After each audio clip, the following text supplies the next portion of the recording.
will, or I'll commonly hear someone say something such as, oh, well, I need to have this particular thing, or I need to eat this food, or that's just part of me. I'm in whatever culture that they mention, that they have to have a particular food, whether it's just a personal habit or it's something that they have this connection to that they don't realize is other than a need.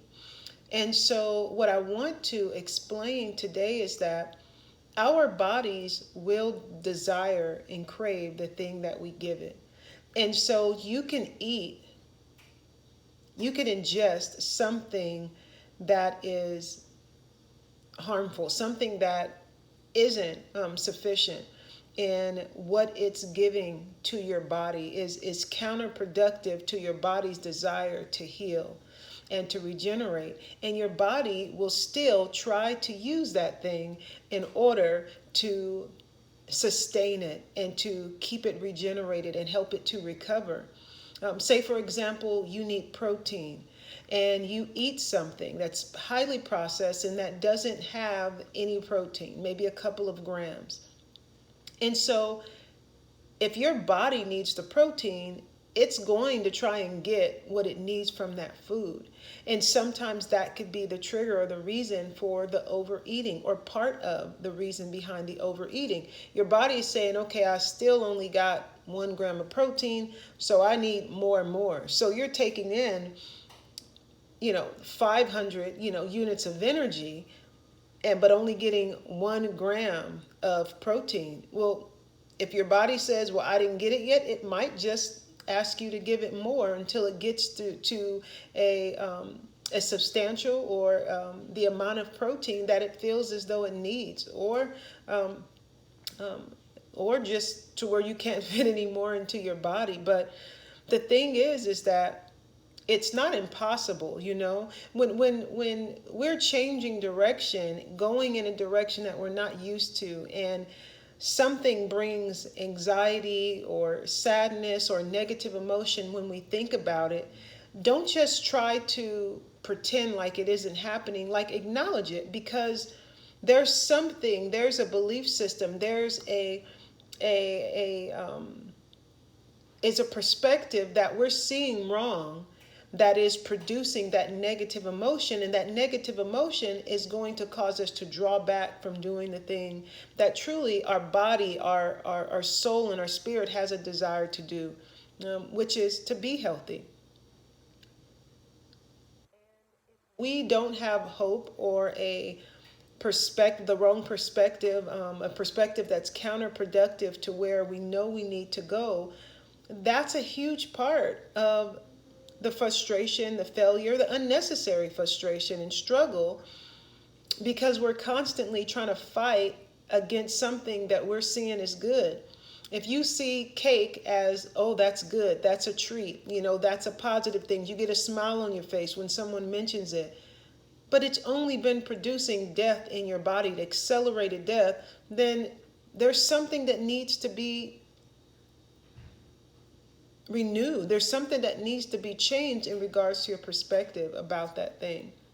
And so what happens is, if we're not aware of it, or if we don't acknowledge it, we'll give up, or we just find ourselves continually trying to fight, or hit ourselves up against, continue to hit a wall, because we're not acknowledging the motivator behind it. And that's the perspective of it. And so, if we're open to see that, and then open to change our perspective, to be honest about what it is that we're really believing about this harmful substance and activity that we're engaging in, then we can address it with the truth. And then we can counter it with what we really desire, which is health. You can support yourself verbally. You're getting healthier. I desire to be healthy. I don't crave this food. I crave this food. These type of things help to rewire your mind so that you can go in the direction that you need to go.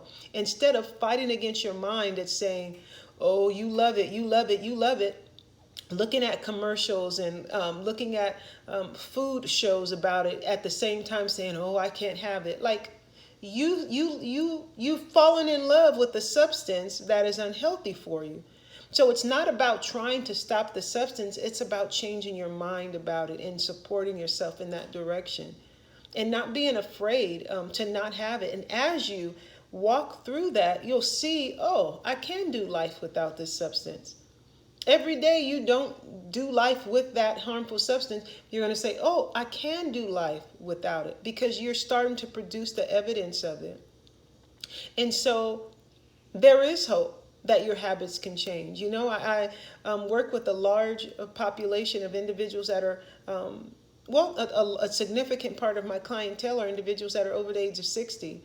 And sometimes they can have these habits, you know, they kind of laugh at the idea of changing. And so one thing is telling them, I want to get healthy. Everything inside of them, their body is craving it. You know, I just have this desire to get back to a place, or to get to a place to where my body just stops working against me. That's what they truly desire. However, they laugh at the concept, or some of them laugh at the concept of being able to change those things, and not understanding that our body is fully capable of doing so. And there's plenty of evidence in that area. And so, no, you don't have to continue to crave the same thing. You don't have to be hopeless in regards to being able to change a habit. You do need to be honest about where you're starting at and how you feel about a particular thing, what your habits are. But also understand that it's only for you to be able to see the weakness of it so that you can address it with some powerful truth and allow your body to go in the direction that it really wants to go, which is movement. We have joints for a reason. Our body wants to move. Our body wants to heal. I was going to say, cut yourself. See, no, don't cut yourself. When you injure yourself or hurt yourself, your body's always trying to heal itself. Many times, the symptoms that we get that might seem negative or that are negative is the response to our body trying to recalibrate itself. And so our body will help us out. As long as you woke up, your life today, you have that breath, and you have the designer. You have the designer who designed your body to do as such: heal, recover, regenerate. And you have him backing you up, who will give you assistance and send you people that you need to help you along this path of your journey. So yeah, there's hope, and you can look forward to health, recovery, healing, and all of those things. Okay? So thank you for listening, and I'll talk to you all soon.